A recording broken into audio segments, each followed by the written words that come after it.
CPS ఆ రోజు హామీ ఇచ్చినప్పుడు ఒక అపోజిషన్ లీడర్గా రిటైర్ అయినాక వీళ్ళ పరిస్థితి ఏంటి అనే దాంతో ఇచ్చింది తప్ప it doesn't have any technical. ఎందుకు టెక్నికల్ మాకో తెలియదు సబ్జెక్ట్ గురించి.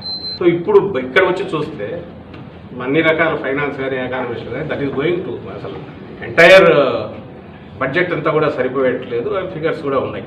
నిషేధం అనేటువంటి మాటే లేదు మా మేనిఫెస్టోలో. చూసుకోండి, మీరు మేనిఫెస్టోని చూసి మీరుగో మేనిఫెస్టోలో ఈ మాట చెప్పారు, చెప్పినటువంటి మాట ప్రకారం చేయలేదని అంటే మీరు క్వశ్చన్ చేయండి.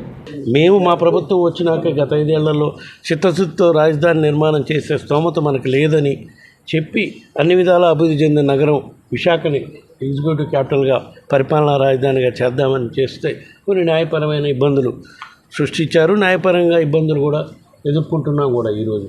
సో అవన్నీ అధిగమించిన దాకా కంబైన్డ్ రాజధానిగా హైదరాబాద్ను కంటిన్యూ చేసి